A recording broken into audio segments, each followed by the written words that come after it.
காதல் காதல் காதல் அப்கமிங் எபிசோட். நான் இப்போ தான் புதுசாக வீடியோ போட்டுட்ருக்கேன். வீடியோ பார்க்குறவங்க மறக்காமல் என் சேனலை சப்ஸ்கிரைப் பண்ணுங்கள். உங்களுடைய ஒவ்வொரு சப்ஸ்கிரைபுமே பார்த்தீங்கன்னா எனக்கு ஒரு பெரிய நம்பிக்கையாக இருக்கும். அதனால் மறக்காமல் சப்ஸ்கிரைப் பண்ணுங்கள், பெல் ஐக்கானை கிளிக் பண்ணுங்கள். வீடியோ இன்ட்ரெஸ்டிங்காக இருக்கணும்னு சொல்லிட்டு நடுவில் ஒரு விடுகதை கேட்டிருப்பேன். அந்த விடுகதையை பார்த்தோன்னே யார் ஆன்சர் கண்டுபிடிச்சிங்கன்னு கமெண்ட் பண்ணுங்கள். ஆன்சர் தெரியாதவங்க வீடியோ கடைசியில் பார்த்து தெரிஞ்சுக்கோங்க.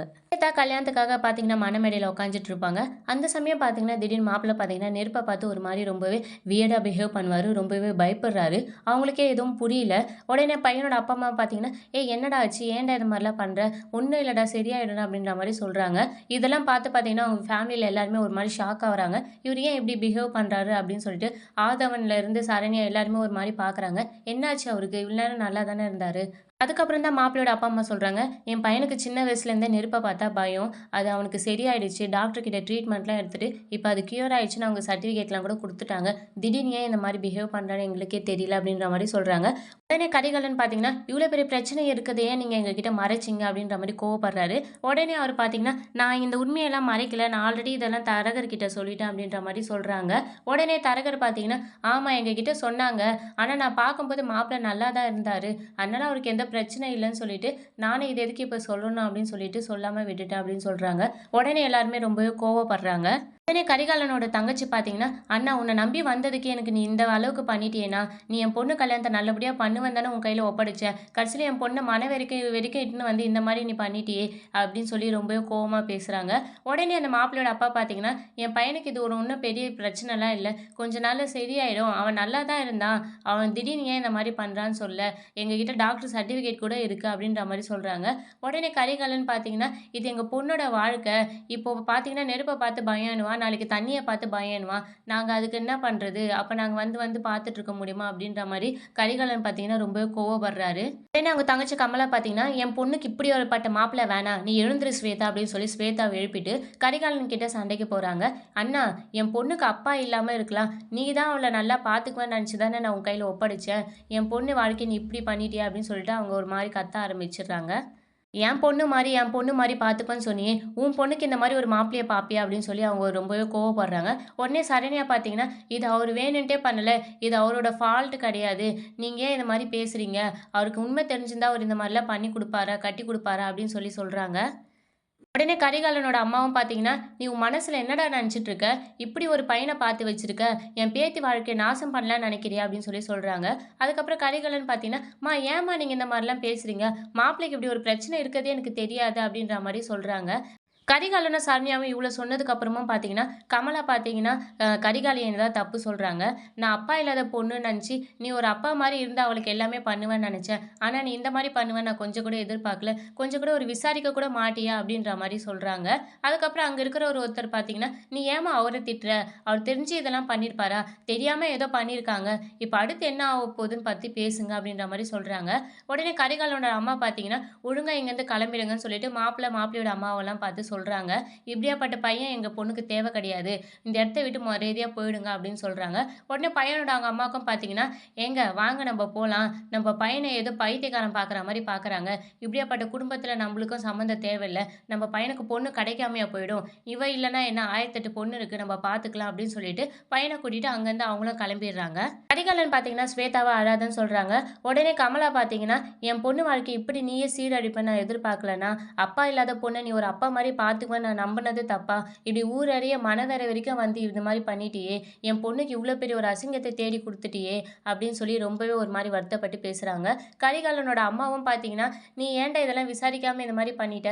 மனவெறி வரைக்கும் வந்த பொண்ணு இதுக்கப்புறம் யார்றா கல்யாணம் பண்ணிப்பா? இதுக்கப்புறம் யாரு வந்தாலும் அவளுக்கு ஜாதகம் சரியில்ல, நேரம் சரியில்ல, அவ ராசி சரியில்லன்ற மாரி அவள தானே தப்பு சொல்லுவாங்க. என் பேத்தி வாழ்க்கைய இப்படி கெடுத்துட்டியேடா!" அப்படின்ற மாரி சொல்றாங்க. கரிகாலனுக்கு ரொம்பவே வருத்தமாயிடுது. சரண்யாவாலயும் எதுவும் அவருக்கு சப்போர்ட் பண்ணி பேச முடியல. அப்புறம் கரிகாலன் பார்த்தீங்கன்னா, ரொம்பவே யோசிச்சு ஒரு முடிவு எடுக்குறாரு. "இங்க பாரு ஸ்வேதா, எனக்கு 3 பசங்க இருக்காங்க. ஆதவன், அர்ஜுன், கார்த்திக். இவங்க 3 பேர்ல உனக்கு யார புடிச்சிருக்குன்னு சொல்லு. இந்த மணவேடையில, இந்த முகூர்த்தத்திலே உனக்கு நான் கல்யாணம் பண்ணி வைக்கிறேன்" அப்படின்ற மாரி சொல்றாரு. எல்லாருக்குமே ஷாக் ஆயிடுது. சரண்யாலாம் ஷாக்கா பார்க்குறாங்க. அர்ஜுன் தான் ரொம்பவே பதர்றாரு. ஏன்னா ஆல்ரெடி அவங்க அர்ஜுன தான் லவ் பண்ணியிருப்பாங்க. எங்க அவ வந்து அவள சூஸ் பண்ணிட போறா அப்படின்னு சொல்லிட்டு, அவர் ஒரு மாரி டென்ஷனா இருப்பாரு. உடனே அவங்க அம்மாவும் கேட்பாங்க, "என்னடா சொல்ற?" அப்படின்னு சொல்லி கேட்குறாங்க. "ஆமாம்மா, ஸ்வேதா நம்ம வீட்டு பொண்ணு தானே. அவளுக்கு எதுக்கு நம்ம இதுக்கப்புறம் வெளிய பையன் தேடணும்? எனக்கு 3 பசங்க இருக்க வரைக்கும் எனக்கு என்ன கவல? நான் எது சொன்னாலும் அவனுங்க கண்டிப்பா அத மீற மாட்டானுங்க. நீ யாரு உனக்கு பிடிக்கும்னு மட்டும் சொல்லு. இந்த நிமிஷமே இதே முகூர்த்தத்துல நான் உனக்கு கல்யாணம் பண்ணி வைக்கிறேன்னு சொல்லிட்டு வாக்கு குடுத்துடுறாரு. ஒரு பக்கம் மது பார்த்தீங்கன்னா, அப்பாடா! அர்ஜுன் அவ செலக்ட் பண்ணிட்டா, இவன் தொல்ல நம்ம கிட்டேருந்து ஓஞ்சுது அப்படின்ற மாரி நெனைக்கிறாங்க. ஒரு பக்கம் கஸ்தூரி பார்த்தீங்கன்னா, ஐய்யயோ! இவங்க கார்த்திக்க தான் புடிச்சிருக்குன்னு சொல்லிட்டாங்கன்னா என்ன பண்றது? ஐயோ கடவுளே! எனக்கு கார்த்திக் வேணும் அப்படின்னு சொல்லி அவங்க ஒரு பக்கம் நெனைக்கிறாங்க. சரண்யாக்கு இங்க என்ன நடக்குதுன்றதே புரியாம இருக்காங்க. அதுக்கப்புறம் கரிகாலன் பார்த்தீங்கன்னா, உனக்கு ஒண்ணும் அவசரம் இல்ல. நீ பொறுமையா முடிவு எடுத்து சொல்லு. அர்ஜுன், ஆதவன், கார்த்திக் இவங்க 3 பேர்ல நீ யார கல்யாணம் பண்ணிக்கிறன்னு நெனைக்கிறன்னு யோசிச்சு பொறுமையா சொல்லு அப்படின்ற மாரி சொல்றாங்க. உடனே அவங்க பாட்டியும் பார்த்தீங்கன்னா, "அதான் மாமா கேட்குறாங்கல்ல, சொல்லு" அப்படின்னு சொல்லி சொல்றாங்க. அவங்க அம்மா கமலாவும், "சொல்லுடி உனக்கு யார புடிச்சிருக்கு? நீ யார கட்டிக்க விரும்புற?" அப்படின்னு சொல்லி கேட்குறாங்க. ஆனா ஸ்வேதா பார்த்தீங்கன்னா, ரொம்பவே சைலன்ட்டா அப்படியே நின்னுட்டுருக்காங்க. எல்லாருமே ஒரு நிமிஷம் ரொம்பவே பதட்டமா இருக்காங்க. அவங்க பாட்டி திரும்ப திரும்ப கேட்குறாங்க, "சீக்கிரம் நீ யோசிச்சு சொல்லு. உனக்கு யார புடிச்சிருக்குன்னு சொல்லு. மாமா கேட்குறார்ல சொல்லு சொல்லுன்னு" திரும்ப திரும்ப கேட்டுட்டே இருக்காங்க. ஆனா ஸ்வேதா எந்த பதிலும் சொல்லாம அப்படியே நின்னுட்டுருக்காங்க. அதுக்கப்புறம் அவரு பார்த்தீங்கன்னா, "ஒண்ணும் அவசரம் இல்ல. முகூர்த்தத்துக்கு இன்னும் நெறைய டைம் இருக்கு. நீ பொறுமையா யோசிச்சு சொல்லுன்னு" சொல்லிட்டு கமலா கிட்ட சொல்லி, "நீ பொண்ண உள்ள கூட்டிட்டு போ. அவ கொஞ்சம் யோசிக்கட்டும்" அப்படின்னு சொல்லிட்டு ஸ்வேதாவ பார்த்தீங்கன்னா, அவங்க அம்மா கூட அனுப்பிச்சு வைக்கிறாங்க உள்ள. அவங்க பாட்டியும் பார்த்தீங்கன்னா, பின்னாடியே கூட போறாங்க. ஆனா ஸ்வேதா திரும்ப திரும்ப அர்ஜுனையே தான் பார்த்துட்டு இருக்காங்க. அர்ஜுனுக்கு ரொம்பவே பதட்டமா இருக்கு. ஐயய்யோ! அவ நம்மள விரும்பிடக்கூடாது அப்படின்னு சொல்லிட்டு, கார்த்திக் ஒரு பக்கம் பார்த்தீங்கன்னா, "ஸ்வேதா என்ன மட்டும் சொல்லிடாதம்மா. நான் பிரியாவ தான் விரும்புறேன். கடவுளே நீ என்னையும் பிரியாவையும் தான் சேர்த்து வைக்கணும்" அப்படின்ற மாரி சொல்லி யோசிச்சு பார்க்குறாரு. அர்ஜுன் பார்த்தீங்கன்னா, ஸ்வேதா ஆல்ரெடி அவர்கிட்ட ப்ரொப்போஸ் பண்ணதெல்லாம் யோசிச்சு பார்க்குறாரு. இதெல்லாம் மனசுல வச்சு இவ நம்மள செலக்ட் பண்ணிடுவாளோ அப்படின்னு சொல்லிட்டு ரொம்பவே பதட்டமா இருப்பாரு. கதை வேகாத வெயிலில் வெள்ளையப்பன் விளைகிறான். அது என்ன? அதுக்கப்புறம் அர்ஜுன் பார்த்தீங்கன்னா, அவங்க அம்மா சரண்யா கிட்ட, "அம்மா என்னம்மா நடக்குது இங்க? எனக்கு ஒண்ணுமே புரியலையேம்மா. அப்பா ஏம்மா இந்த மாரிலாம் முடிவு எடுக்குறாரு? இந்த முகூர்த்தம் இல்லன்னா என்னம்மா? வேற முகூர்த்தத்துல வேற ஒரு நல்ல பையனா பார்த்து கல்யாணம் பண்ணி வைக்கலாம்ல. எதுக்கும்மா இது மாரிலாம் பண்ணிட்டு இருக்காரு?" அப்படின்னு சொல்றாங்க. உடனே சரண்யா பார்த்தீங்கன்னா, "எனக்கே ஒண்ணும் புரியலடா" அப்படின்ற மாரி சொல்றாங்க. "நீ போய் அப்பா கிட்ட பேசுமா" அப்படின்னு சொல்லி சொல்றாரு. "நீ வேறடா அவர் இருக்கிற கோவத்துல நான் இப்ப போய் எதையாவது சொன்னா தேவையில்லாம கத்துவாரு" அப்படின்ற மாரி சொல்றாங்க.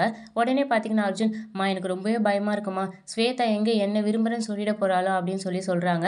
உடனே சரண்யா பார்த்தீங்கன்னா, "அவ ஏன்டா உன்ன விரும்புறேன்னு சொல்லப் போறா? எனக்கு தெரிஞ்சு அவ ஆதவன தான் விரும்புறேன்னு சொல்லுவா" அப்படின்னு சொல்லி சொல்றாங்க. "அம்மா அதெல்லாம் ஒண்ணும் இல்லம்மா. ஆல்ரெடி ஸ்வேதா என்ன லவ் பண்ணேன்னு சொன்னாம்மா. நான் தான் மதுவ லவ் பண்றதுனால அவள வேணான்னு சொல்லி ரிஜெக்ட் பண்ணிட்டேன்" அப்படின்னு சொல்லி சொல்றாங்க. அத கேட்டோனே சரண்யா ஷாக் ஆயிடுறாங்க. "இது ஏன்டா நீ என்கிட்ட முன்னாடியே சொல்லல?" அப்படின்னு சொல்லி, "இல்லம்மா உங்கள எதுக்கு தேவையில்லாம கஷ்டப்படுத்தணும்னு தான் நான் சொல்லலம்மா. சரி ஸ்வேதாக்கும் கல்யாணம் ஆகப் போகுதுல்ல, அதனால இந்த பிரச்சனைய அப்படியே விட்டுடலாம்னு நெனச்சு நானு விட்டுட்டேன்ம்மா. ஆனா இப்ப திடீர்னு இந்த மாரிலாம் நடக்கும்னு எனக்கு தெரியாதும்மா. நீ கொஞ்சம் போய் ஸ்வேதா கிட்ட போய் பேசுமா" அப்படின்னு சொல்லி சொல்றாங்க. உடனே சரண்யா பார்த்தீங்கன்னா, "நான் சொன்னா அவலாம் கேட்பாளாடா? கேட்க மாட்டாடா?" அப்படின்னு சொல்லி சொல்றாங்க. "அம்மா போய் பேசும்மா. அவ என் பேர எதனா சொல்லிட போறா. நீ கொஞ்சம் போய் எதையாவது பேசி அவ ஆதவன் பேர சொல்ற மாரி பண்ணும்மா" அப்படின்ற மாரி அர்ஜுன் சொல்றாரு. அவங்க அம்மால, "நான் சொன்னா அவ கேட்க மாட்டாடா? சரி இரு நான் எதுக்கோ போய் பேசி பார்க்குறேன்" அப்படின்னு சொல்லிட்டு சரண்யாவும் அங்கருந்து போறாங்க. அர்ஜுன் ரொம்பவே டென்ஷனா இருப்பாரு. எங்க என்ன செலக்ட் பண்ணிட போறாளோ அப்படின்னு சொல்லிட்டு. அங்க இருக்கிறவரு பார்த்தீங்கன்னா, "அர்ஜுன் ஏன்டா ரொம்பவே டென்ஷனா இருக்க மாரி இருக்கு?" அப்படின்னு சொல்லி கேட்குறாரு. "அதெல்லாம் ஒண்ணும் இல்ல அங்கிள்" அப்படின்னு சொல்லி சொல்றாங்க. அதுக்கப்புறம் கரிகாலன் பார்த்தீங்கன்னா, அங்க இருக்கிறவர்கிட்ட, "நான் எடுத்த முடிவுல எந்த தப்பும் இல்லல்ல?" அப்படின்னு சொல்லி கேட்குறாரு. அவரும், "இல்ல நீங்க எடுத்த முடிவு ரொம்பவே சரியான முடிவு தான். உங்க வீட்லயே பசங்கள வச்சுட்டு எதுக்கு இதுக்கப்புறம் வெளியில பார்க்கணும்? இது நீங்க எடுத்த முடிவுனால உங்க ஃபேமிலில இதுக்கப்புறம் கண்டிப்பா எந்த பிரச்சனையும் வராது" அப்படின்ற மாரி சொல்றாங்க. அதுக்கப்புறம் கரிகாலன் பார்த்தீங்கன்னா, ஆதவன், அர்ஜுன், கார்த்திக் 3 பேர்கிட்டயும் பார்த்தீங்கன்னா, "உங்க மேல இருக்க நம்பிக்கையில தான்டா நான் உங்க பேர சொல்லியிருக்கேன். ஸ்வேதா உங்க 3 பேர்ல யார் பேர சொன்னாலும், நீங்க மறு பேச்சு பேசாம மணவறையில உட்காந்து கல்யாணம் பண்ணிக்கணும்" அப்படின்னு சொல்லி சொல்றாரு. கார்த்திக்கும், அர்ஜுனும் தான் ரொம்பவே ஒரு மாரி முழிக்கிறாங்க திரு திருன்னு. அதுக்கப்புறம் கார்த்திக் பார்த்தீங்கன்னா, மனசுக்குள்ளேயே நெனைக்கிறாரு, "கடவுளே! நான் உனக்கு 108 தேங்காய் உடைக்கிறேன்ப்பா. ஸ்வேதா என் பேர மட்டும் சொல்லிடக்கூடாது. நான் பிரியா கூட தான் சேரணும். என்னையும் பிரியாவும் எப்படியாவது சேர்த்து வச்சிருப்பா" அப்படின்னு சொல்லி நெனைக்கிறாரு. அதுக்கப்புறம் ஆதவன் பார்த்தீங்கன்னா, அர்ஜுனையும் கார்த்திக்கையும் கூப்பிட்டு பேசுறாரு. "என்னடா 2 பேரும் ஒரு மாரி டென்ஷனா இருக்கீங்க?" அப்படின்னு சொல்லி கேட்குறாரு. உடனே கார்த்திக் பார்த்தீங்கன்னா, "அப்பா இவ்ளோ பெரிய முடிவு எடுத்திருக்க வேணாம்" அப்படின்ற மாரி சொல்றாரு. "ஏய் அத்தை அவ்ளோ பேச்சு பேசும்போது, அப்பா இந்த முடிவு எடுத்தது சரி தானடா" அப்படின்னு சொல்லி சொல்றாங்க. "அப்பா எது செஞ்சாலும் நல்லதுக்கு தான் இருக்கும். ஸ்வேதா யார கை காட்டுறாளோ, அவங்க கண்டிப்பா ஸ்வேதாவ கல்யாணம் பண்ணிட்டு தான் ஆகணும்" அப்படின்ற மாரி சொல்றாரு. உடனே கார்த்திக் பார்த்தீங்கன்னா, "ஆமாமா வீட்டுக்கு பெரியவன் நீ தான். அதனால ஸ்வேதா உன்ன தான் சொல்வான்னு நெனைக்கிறேன்" அப்படின்னு சொல்லி சொல்றாங்க. உடனே ஆதவன் பார்த்தீங்கன்னா, "வீட்டுக்கு கடைக்குட்டி நீ தான். ஏன் உன்ன கூட தான் ஸ்வேதாவ புடிச்சிருக்கலாம்" அப்படின்னு சொல்லி சொல்றாரு. "நீ இல்லன்னா அர்ஜுன கூட தான் புடிச்சிருக்கலாம். சரி வெயிட் பண்ணி பார்ப்போம். இன்னும் கொஞ்ச நேரத்துல தெரிஞ்சிரும். ஆனா ஸ்வேதா யார சொன்னாலும் நம்ம அப்பாக்காக கல்யாணம் பண்ணிக்கிட்டு தான் ஆகணும். இன்னும் கொஞ்ச நேரத்துல ஸ்வேதா மனசுல யார் இருக்காங்கன்னு தெரிஞ்சிடும். சரி வாங்க போவோம். அப்பா தேடுவாரு" அப்படின்னு சொல்லிட்டு ஆதவன் பார்த்தீங்கன்னா, அங்கருந்து கிளம்பிடுறாரு. அதுக்கப்புறம் கார்த்திக் பார்த்தீங்கன்னா அர்ஜுன் கிட்ட, ஸ்வேதா என்ன கல்யாணம் பண்ணிக்கிறேன்னு கண்டிப்பாக சொல்ல மாட்டா. ஏன்னா எப்போ பார்த்தாலும் என்கிட்ட சண்டை தான் போட்டுட்டு இருப்பா.